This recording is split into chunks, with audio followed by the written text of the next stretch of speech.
boleh lain jena bet ot atau leo wak betul jam nak main ti. Tinggal harap boleh ya awasi bi ti. Tahilai ja do gale Lailatul Qadar ya. Ngobotunjin ai dadan tada keterangan ini ya. Upik.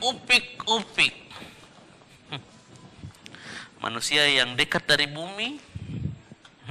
Ya tadi malam bayar zakat ya tibu te lain jenati. Dong hubungnya apa uti Ustaz taman namai dia tita.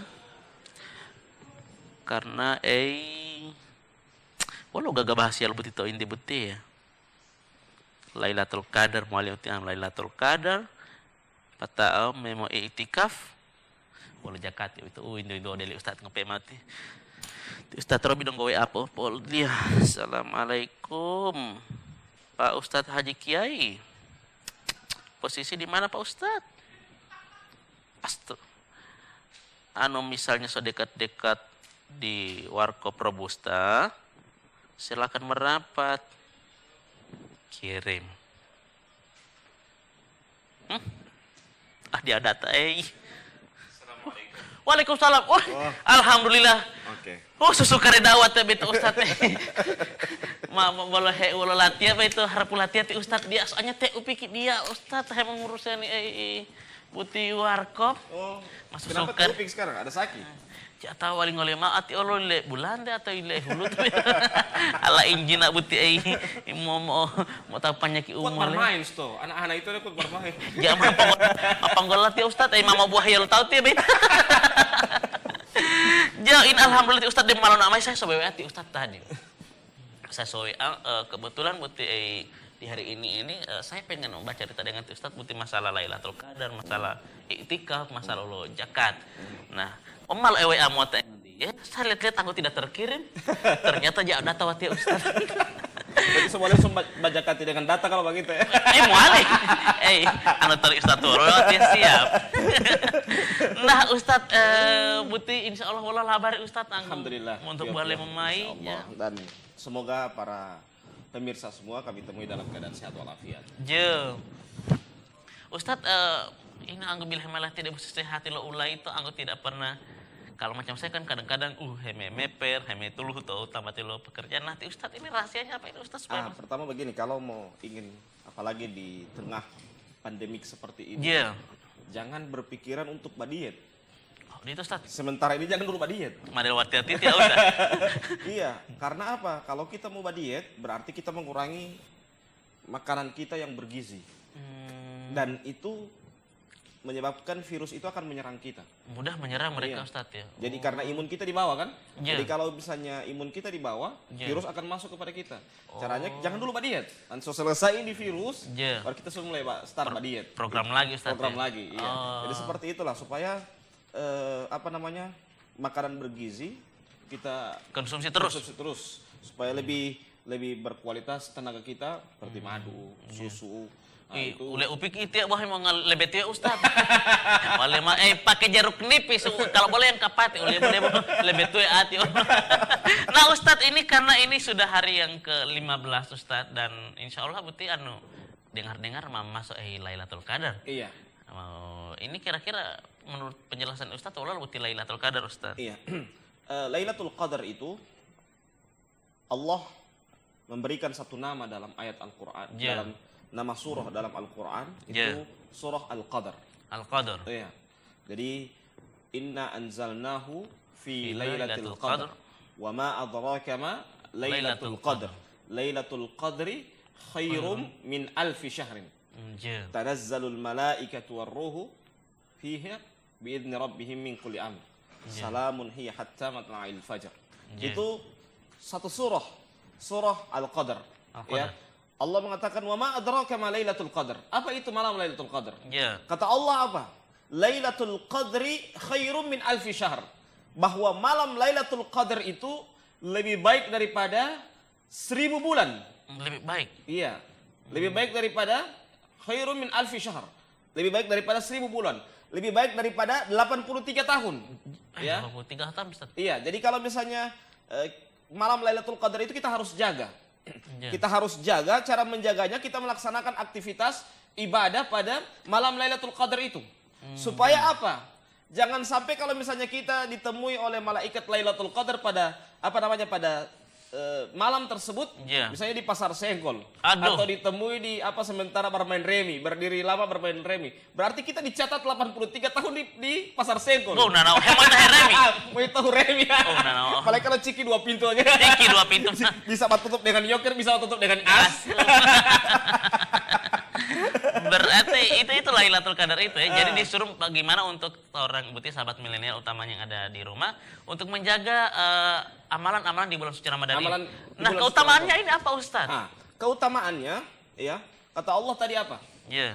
Lailatul Qadri khairum min alfi syahr. Itu keutamaan yang pertama. Ya. Bahwa beribadah pada malam Lailatul Qadar itu Ya. lebih baik daripada 1000 bulan. Lebih baik daripada 83 tahun. Ya. Jadi sebagaimana yang saya jelaskan pada pertemuan-pertemuan yang lalu, Ya. kalau kita di di Indonesia, kita hanya mendapatkan waktu mustajab. Waktu mustajab. Iya, kalau di tanah suci kita mendapatkan 2, waktu mustajab Ya. dengan tempat mustajab. Iya. Jadi kalau di tanah suci misalnya di Masjidil Haram, kita beribadah di situ mendapatkan pahala sama dengan 100.000 kali lipat kita beribadah di masjid-masjid yang lain. Ya. Ya. Jadi kalau misalnya di Indonesia kita hanya mendapatkan waktu. Waktunya apa? 83 tahun itu. Ya, 83 tahun itu. Ya. Jadi kita beribadah pada malam Lailatul Qadar kita sama dengan mendapatkan pahala sama dengan 83 tahun. Bayangkan 83 tahun. Ya, kita beribadah. Jadi kalau waktu itu kita harus jaga dengan sebaik-baiknya. Ya. Supaya apa? Kita mendapatkan keutamaan pada malam Lailatul Qadar itu. Istilahnya pada tem kalari, Ustaz ya. Nah. Dihadang terus. Dihadang terus. Jangan sampai malaikat itu datang kemudian kita ditemui dalam keadaan tuluhu kemudian atau ya alhamdulillah kalau kita ditemui dalam keadaan beribadah membaca Al-Qur'an ya alhamdulillah itu. Tapi kalau misalnya kita ditemui oleh malam Lailatul Qadar cuman baca rumah ya babilik kursi sofa apalagi dari baca ke sana delivery 3 kali lusuh. Mati itu beta mau si kisah pole 3 kali lusuh beta. Jadi akhirnya kan hal itu membuat mengurangi kita mendapatkan pahala pada malam Lailatul Qadar. Oh, gitu Ustaz. Nah, ini kira-kira Ustaz misalnya ini sudah memasuki malam ke-16 ini Hui betul ya. Nah, ini kapan ini waktu tepatnya datangnya ini Lailatul Qadar ini Ustaz? Saya sama siap-siap betul. Kata Nabi Muhammad SAW dalam sebuah hadisnya, "Faltamisuha fi ashril awakhir minar Ramadan." Iya. Carilah malam Lailatul Qadar itu kapan? Pada 10 malam terakhir pada bulan Ramadan. 10 malam terakhir. Iya, 10 malam terakhir pada bulan Ramadan. Ya, itu kita diperintahkan. Nabi tidak menyebutkan waktu khusus. Tidak. Seperti misalnya ada hadis palsu yang kemarin beredar bahwa tanggal 15 Ramadan akan ada dentuman, akan ada macam-macam ya, seperti kiamat. Dia pakai hadis-hadis kiamat, dipakai pada tanggal 15 Ramadan tidak tepat hadisnya. Ya, jadi kalau kita menggunakan dalil itu kita tepatkan dalil pada tempatnya. Itu hadis-hadis yang dipergunakan itu diantaranya ada hadis yang palsu, juga ada hadis yang lemah. Hadis juga hadis cuma hadis hari kiamat, kemudian dipakai pada pada 15 Ramadan ini penggunaan hadis tidak tepat. Jadi hadisnya kadang benar, tetapi penggunaan hadisnya tidak benar. Nah, sekarang kalau kita berbicara malam Lailatul Qadar, begitupun malam Lailatul Qadar. Jadi malam Lailatul Qadar itu kata Nabi Muhammad SAW, Nabi menyebutkan dengan umum, ya, faltamisuha fi ashril awakhir minar Ramadan. Carilah malam Lailatul Qadar itu kapan? Pada 10 malam terakhir pada bulan Ramadan. Jadi pada 10 malam terakhir berarti mulai dari kapan? Mulai ke 21 sampai 30. Sampai 30. Ya, sampai 30. Harusnya mau sampai 29 hari puasa, Ustaz? Nah, insya Allah pada hari ini, pada tahun ini 30 hari. Oh, 30 hari. 30 tahun ini sampai 30 hari, insya Allah. Jadi, alhamdulillah kalau kita berjumpa dengan Ramadan sampai 30 hari berarti perfect 10 hari. 10 hari terakhir. Biasa kan kita cuma dapat 9 hari terakhir kan? Cuma karena 21 sampai 30.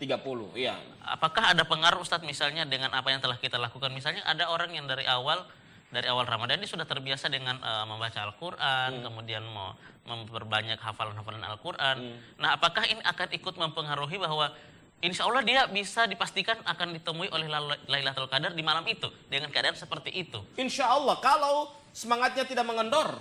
Kadang orang biasa semangatnya cuma awal-awal. Panas-panas tai ayam Panas-panas, biasanya. iya, panas-panas tai ayam. Iya. Cuman 10 malam pertama Masya Allah aktif sekali. Iya. 10 malam kedua aktif. Tapi 10 malam terakhir kadang sudah mulai mengendor. Orang yang aktif itu orang hanya aktif, orang yang terbiasa datang ke masjid, orang yang terbiasa beribadah kepada Allah Subhanahu wa taala, dia datang pada 10 malam terakhir itu. Tapi kalau dia memang semangat berusaha pada malam-malam tersebut, maka ini memiliki keutamaan yang sangat besar. Jadi kalau misalnya dia semangat dari awal, ya, insya Allah pada 10 malam terakhir pun dia lebih semangat lagi. Seperti orang berlomba lari ini, ya, jangan cuma start awal, tapi tak ada. Dia gas kuat, pas dekat finish, mulai lemah. Ya. Harusnya pas dekat finish itu dia sudah lebih bersemangat lagi untuk melaksanakan lari itu. Begitu juga orang sementara melaksanakan ibadah kepada Allah Subhanahu wa taala pada bulan Ramadan. Harusnya pada 10 malam terakhir pada bulan suci Ramadan, dia lebih bersemangat beribadah kepada Allah Subhanahu wa taala supaya ya dia mendekati finish. Pada 10 malam terakhir dia lebih ekstra aktif, gaspol. Ketika pada 10 malam terakhir itu, karena pada 10 malam terakhir itu kata Allah Subhanahu wa taala, kata Nabi Muhammad SAW bahwa disitulah ada malam Lailatul Qadar. Iya. Ustaz, Wati ini kan lagi kemudian tiba-tiba terpikir dengan teman-teman yang sekarang ada di gugus depan, teman-teman medis misalnya, teman-teman kepolisian yang saat ini sementara melakukan PSBB di Gorontalo. Ini kan otomatis aktivitas lingolia Ustaz ati Allah. Butuh lalu, walu ati butuh rumah sakit. Nah, anu udah gahil Lailatul Qadar uti sementara dalam pekerjaan. Itu pekerjaan yang mulia. Kenapa pekerjaan yang mulia? Karena menghalangi orang untuk terkena penyakit. Iya. PSBB itu kan tujuannya satu, untuk menghambat virus. Ya, virus yang menyebar. Jangan kita itu kadang ada ketika ada kebijakan-kebijakan dari pimpinan, dari ulama, kadang nalar kita tidak jalan. Harusnya pada saat ada seruan dari pimpinan, ada fatwa dari para ulama. Ketika ada fatwa, ada perintah seperti itu, nalar kita harusnya jalan. Cara jalannya bagaimana? Misalnya jalan jongkok atau misalnya begini, ketika kita dilarang untuk melaksanakan beribadah di masjid, jangan kita berpikir, so agama apa ini? So ajaran apa ini? Kita sudah dilarang untuk beribadah di masjid. Sebenarnya larangan itu bukan larangan beribadah. Larangan itu larangan kita untuk berkumpul-kumpul di masjid. Jadi seperti itu. Harus kita jalankan nalar kita pada saat kita melihat perintah kebijakan dari pimpinan, kemudian perintah dari MUI, fatwa-fatwa dari MUI, itu hal yang harus kita lihat apa maslahatnya, apa kebaikannya sehingga mereka melakukan hal itu. Ya, jadi kalau misalnya PSBB, tujuannya itu ya, alhamdulillah kan sudah baru-baru ini kita dapat info sudah berapa orang yang sembuh. Kan? Sudah 4 orang. 4 orang yang sembuh. Alhamdulillah. Itu karena apa? Karena ya berkat dari PSBB ya. Sudah mulai ada jalan-jalan kebaikan ya, sudah ada udara segar buat kita di Gorontalo, sudah mulai berkuranglah orang-orang yang kena virus tersebut ya. Itu yang kita perlu syukuri. Jadi kita melihat sisi positifnya, kita melihat apa alasannya. Jadi kalau misalnya orang yang menjaga PSBB seperti itu, perbatasan itu tim medis seperti itu kalau ustadz kan tugasnya untuk menjaga umat.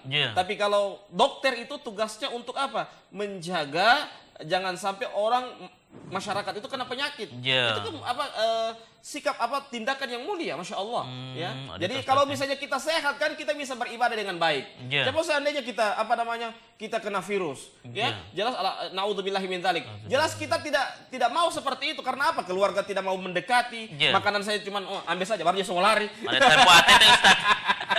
Itu karena apa? Karena orang-orang di sekitar kita saja tidak mau mendekati kita. Apalagi kalau misalnya kita misalnya mau telepon, tolong akan makanan ini di tempat ini. Sementara di tempat itu tempat karantina. Baru mau cium saya dari penama, tidak mau mendekat, sudah bicaranya orang lain aja.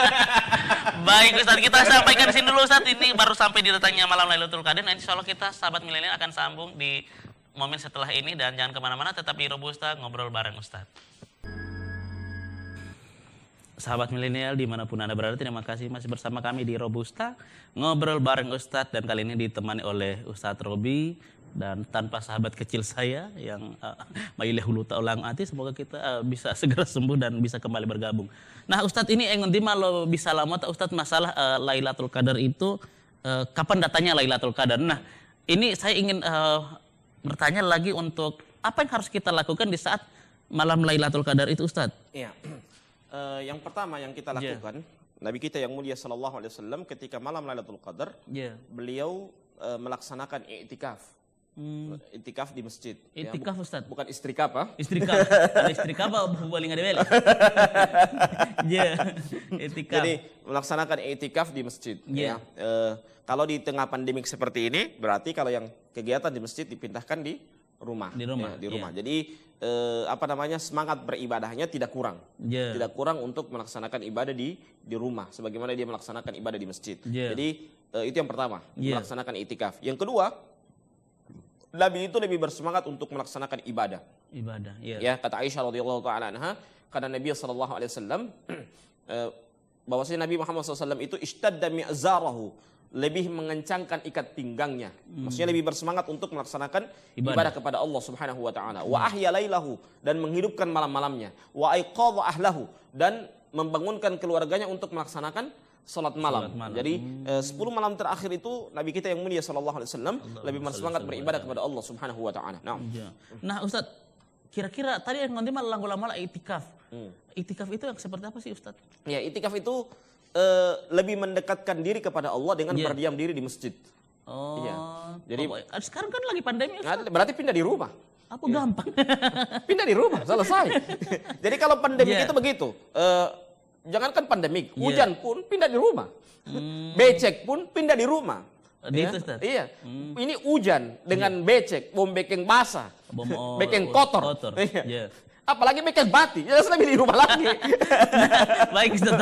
Apa yang dilakukan oleh seseorang yang ketika dia melakukan i'tikaf, dan larangan-larangan apa saja Ustaz yang dilarang ketika kita melakukan i'tikaf itu di 10 malam terakhir? Jadi kalau perintah-perintah jelas kita melaksanakan, lebih bersemangat untuk melaksanakan ibadah. Jangan di masjid, bawa cerita lagi di masjid, bawa rokok lagi di masjid. Harusnya ketika dia di masjid lebih bersemangat untuk beribadah kepada Allah Subhanahu wa taala. Dia dia lebih bersemangat untuk melaksanakan ketaatan kepada Allah, membaca Al-Qur'anul Karim, rajin melaksanakan salat malam, rajin dan melaksanakan ketaatan kepada Allah Subhanahu wa taala. Nah, larangan-larangannya kata Allah Subhanahu wa taala dalam Al-Qur'anul Karim, wala tubashiruhunna wa antum akifuna fil masajid. Janganlah kamu bermubasyarah, melaksanakan hubungan suami istri. Mubasyarah itu pengantar sebelum melaksanakan hubungan suami istri. Jadi pengantar dulu, ya, warming up dulu. Warming up dulu sebelum masuk ke hubungan suami istri. Nah, kata Allah, wala tubashiruhunna. Jangan kamu melaksanakan mubasyarah. Jadi pengantar.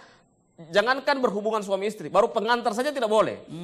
Jangan melaksanakan mubasyarah, ya, sedangkan kalian itu melaksanakan i'tikaf di masjid, ya. Jadi tidak boleh kita melaksanakan hubungan suami istri. Yang kedua, tidak boleh keluar dari masjid kecuali ada hajat. Ada hajat di sini, misalnya buang air besar, buang air kecil, atau misalnya sakit kemudian dia berobat, ya pergi ke dokter baru balik pulang. Jadi rumahnya itu sementara waktu kalau dia bisa melaksanakan aktivitas di masjid, dia pindah ke masjid. Jadi pulangnya bukan pulang ke rumah, pulangnya ke masjid. Jadi setelah buang air besar, setelah buang air kecil, setelah berobat misalnya, cuma 3 itu yang bisa keluar masjid, ya, kembali ulang ke tempatnya, ke masjid itu. Seperti itu. Misalnya Ustadz mailongota di dalam masjid tapi terapi obat di rumah. Uti yang suruh antar kamari sama keluarga dari rumah, bawa kamar itu obat. Begitu. Bukan kita yang datang ke rumah. Itu lain cerita itu. Mau pesan ojol mau Ustaz. Iya, maksudnya suruh antar. Itu kan kalau pesan ojol dan lain sebagainya itu tinggal teknis, teknisnya. Jadi intinya jangan kita yang ke sana. Jangan kita yang ke sana, mereka yang antar gitu. Harap pelatihan mau lewat ya mau nama tuh tinggal siapa tahu. Pucat cari alasan itu, modus itu DP nama. Open bomok pola ngopi paling ada belo Allah amat tuh. Nah, Ustadz, itu larangan-larangannya berarti seperti itu saja, tidak boleh itu kembali ke rumah kalaupun ada hajatan-hajat tertentu. Cuman itu kebutuhan mendesak itu, ya, buang air besar, buang air kecil. Makanan pun harusnya dia sudah ada dalam masjid itu. Jadi sudah panitianya sudah memanage semaksimal mungkin sehingga makanan itu ada di masjid itu. Jadi mereka tidak, kalau perlu laundrynya pun di masjid itu. Jadi ada petugas laundry atau misalnya keluarga yang mau ambil pakaian kotor dan lain sebagainya, atau bisa juga dicuci di masjid, ya. Kemudian setelah itu cuman itu hajatan-hajatan, kemudian dia lebih aktif untuk melaksanakan ibadah kepada Allah.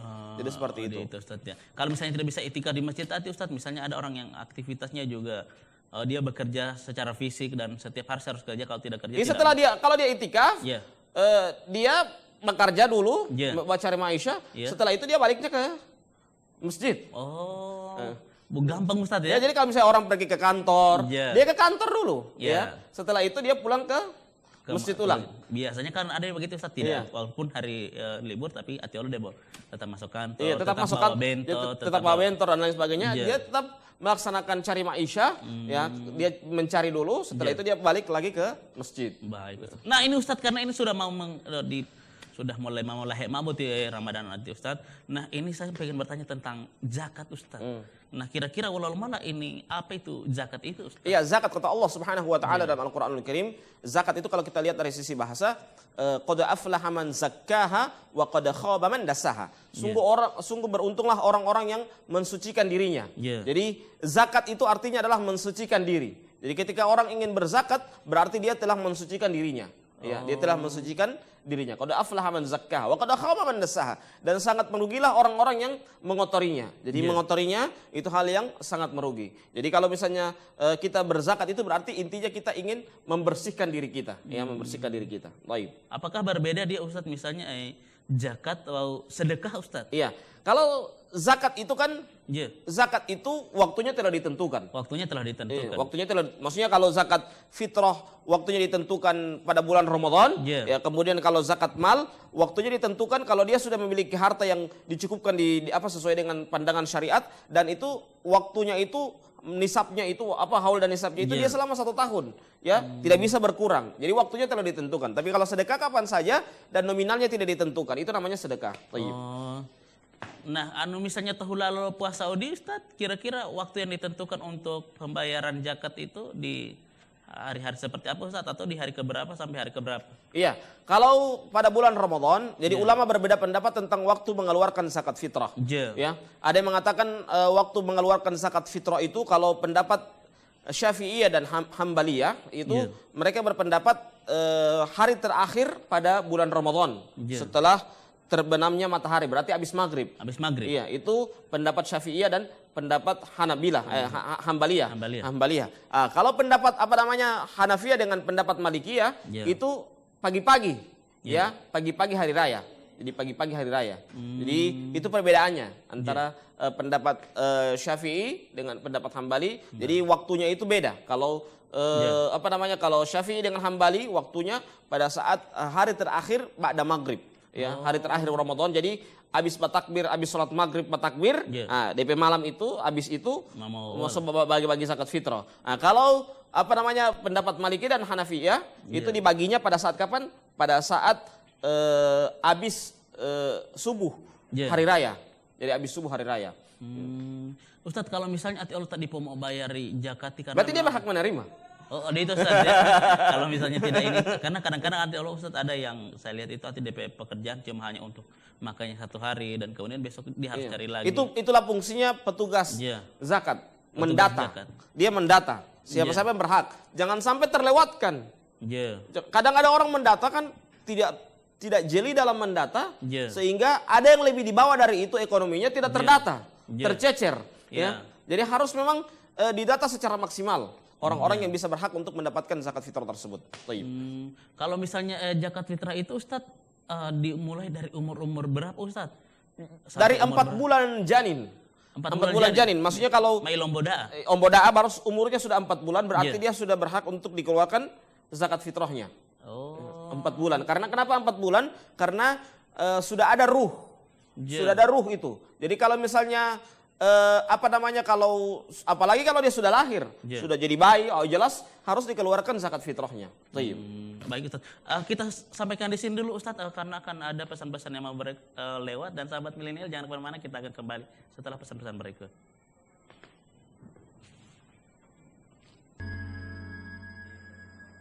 Sahabat milenial dimanapun Anda berada, terima kasih masih bersama kami. Kita berada di sesi ketiga dan ini adalah akhir di perjumpaan kita, dan mungkin Ustadz akan ada closing statement di siang hari ini. Nah Ustadz, satu pertanyaan lagi. Ya, ada kurang lebih 2 pertanyaan ini Ustadz yang sudah dikirimin ke saya.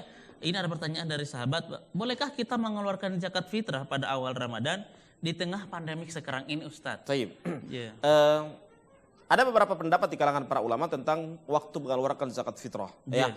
Kalau awal Ramadan itu pendapatnya Hanafiyah, ya, pendapat Abu Hanifah dan teman-temannya, Ya. ya, itu bisanya kita mengeluarkan zakat fitrah itu pada awal Ramadan. Pada awal Ramadan. Ya. Ya.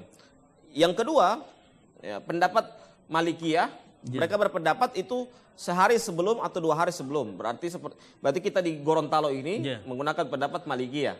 Iya, karena malam Tumbilotoh itu kan malam mengeluarkan zakat fitrah. Berarti pendapat Malikiyah seperti itu. Jadi apalagi kalau di tengah pandemik seperti ini, berarti kita bisa menggunakan pendapatnya Hanafiyah. Ya. Karena memang ditakutkan akan terus menurun untuk persiapan ekonominya. Ustaz. Jelas ekonomi menurun sekali karena PSBB kan, ruang geraknya tidak terlalu luas, iya, karena sudah mulai dibatasi, iya. Karena kemarin itu saya lihat Ustadz di beberapa atau pedagang kecil juga sudah mulai dihimbau untuk bagaimana bisa segera menutup tempat usahanya untuk bisa segera sebelum jam 5. Sebelum jam 5 Ustadz, ya. Itu yang sangat ini. Dan tentu ini akan sangat berpengaruh Ustadz ya pada ekonomi. Ya. Tapi kalau misalnya nanti di akhir juga tidak apa-apa Ustadz ya? Di akhir bagaimana? Maksudnya di pertengahan, misalnya sekarang Mak Odoi Ustadz. Misalnya sekarang sama lo dapat jakati mondo oleh Pak Camat. Mak Odoi itu sumber bayar sekarang itu Ustadz? Boleh tidak Pak. Kalau pendapat itu cuma 2. Awal dengan akhir, maksudnya akhirnya H-2, H-3. Iya, H-3 dari hari raya. Cuma 2 itu, jadi pilih yang mana? Itu. Nah, apakah fungsi zakat fitrah ini untuk kita Ustadz umat muslim yang saat ini sementara berpuasa di bulan suci Ramadan ini? Ya. Kata Nabi Muhammad SAW dalam sebuah hadisnya, fungsi dari zakat fitrah itu adalah tuhuratan lis-shaumi minal lagwi warrafat wa tu'matan lil masakin, yaitu membersihkan puasanya dari hal-hal yang sia-sia, dan yang kedua adalah wa tu'matan lil masakin, dan memberikan makan kepada orang miskin. Jadi 2 itu fungsi dari zakat fitrah itu. Jadi kalau zakat mal jelas mensucikan hartanya, tapi kalau zakat fitrah 2 itu fungsinya, yaitu membersihkan puasa dari hal-hal yang sia-sia, dan yang kedua adalah wa tu'matan lil masakin, dan memberikan makan kepada orang miskin. Apakah ada pengaruh untuk masyarakat apabila dia tidak, misalnya dia lupa atau tidak dengan sengaja tidak membayarkan zakat fitrah untuk puasanya dan untuk berarti hal-hal yang sia-sia itu tidak terbersihkan. Maksudnya bagaimana Ustaz? Tidak dibersihkan. Maka ada hal-hal yang sia-sia yang kita lakukan selama bulan suci Ramadan, dia tidak terbersihkan dengan bagus karena tidak dibayar zakat fitrahnya. Oh, jadi mesti tetap dibayarkan Ustaz? Oh iya. Nah, sekarang kan kalau zakat fitrah itu dibayarkan dengan apa yang kita makan, misalnya apa yang kita minum itu. Apakah misalnya boleh kita bayarkan dengan uang atau bagaimana supaya lebih cepat saja Ustaz? Dengan uang? Iya. Simple. Jadi ulama berbeda pendapat tentang masalah apa yang dikeluarkan. Jadi kalau ulama Syafi'iyah, ulama Syafi'iyah mereka berpendapat dengan dengan makanan, ya. Tapi kalau ulama Abu Hanifah, kemudian dengan dengan Hasan Al-Basri itu dengan uang. Dengan uang. Jadi dikeluarkannya dengan uang. Dengan uang itu kita mengeluarkan zakat fitrah tersebut. Kadang-kadang kan di kota, kabupaten agak sedikit berbeda. Misalnya di kota 20.000, di kabupaten 15.000. Ini bagaimana ini? Itu karena jenis makanannya. Perbedaan itu karena jenis makanan. Makanan. Seperti beras itu kan macam-macam. Ya, ada beras Yenti, ya. Itu Ustaz ada jual beras itu atau? Tidak, maksudnya jenis jadi ketika jenis berasnya berbeda, jelas harganya juga berbeda, sehingga menyebabkan juga zakat fitrahnya berbeda. Sama juga dengan kurma, ada kurma ajwa, ada kurma sukari, ya beda-beda, ya. Jadi beda jenisnya, beda juga harganya. Ustaz suka yang mana, ajwa atau yang sukari? Jelas kalau masuk hadis Nabi kurma ajwa lah. Ajwa, ya. Karena kata Nabi Muhammad SAW, man akala sab'a ajwa lam yadurruhu summun wala sihrun. Barang siapa yang makan kurma ajwa 7, maka dia tidak akan mendapatkan tidak terkena racun dan tidak kena sihir. Jadi itu keutamaan kita makan kurma ajwa. Nanti Ustaz. Insya Allah waktu dia mau pasir Ustaz, enggak siapa tahu ada sisa lo kurma ajwa itu yang saya boleh bawa pulang. Insya Allah. Ustaz, ini karena di 2 menit terakhir mungkin bisa berikan closing statement untuk teman-teman sahabat milenial yang mungkin saat ini sementara menonton kita di televisi kesayangan mereka Ustaz. Tafadhol Ustaz.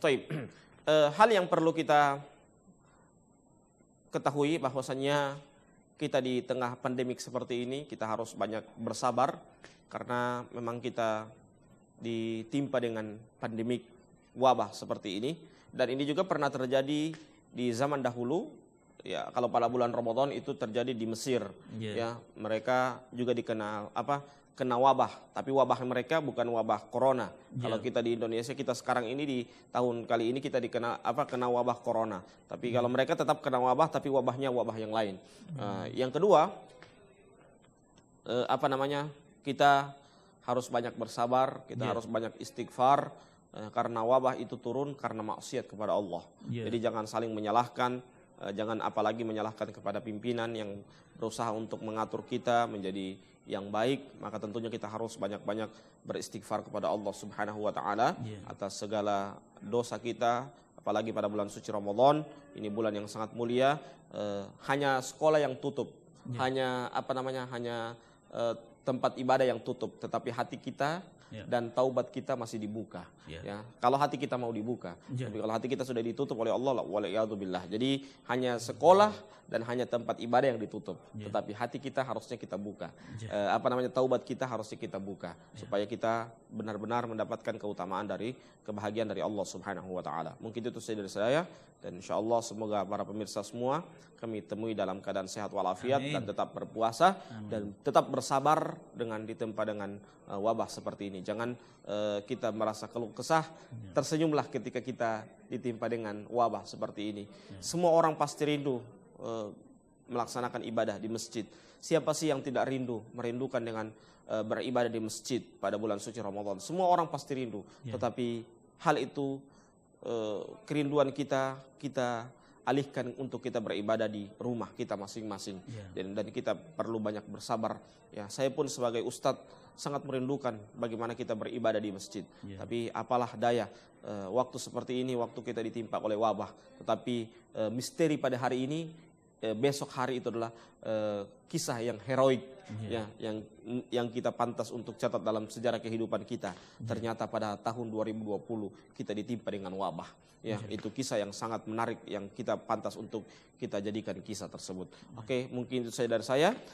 Saya Ustadz Robi. Dan saya Den Dantang. Dan insyaallah kita tutup dengan membacakan doa kafaratul majelis. Subhanakallahumma bihamdika asyhadu an la ilaha illa anta astaghfiruka wa atubu ilaik. Assalamualaikum warahmatullahi wabarakatuh.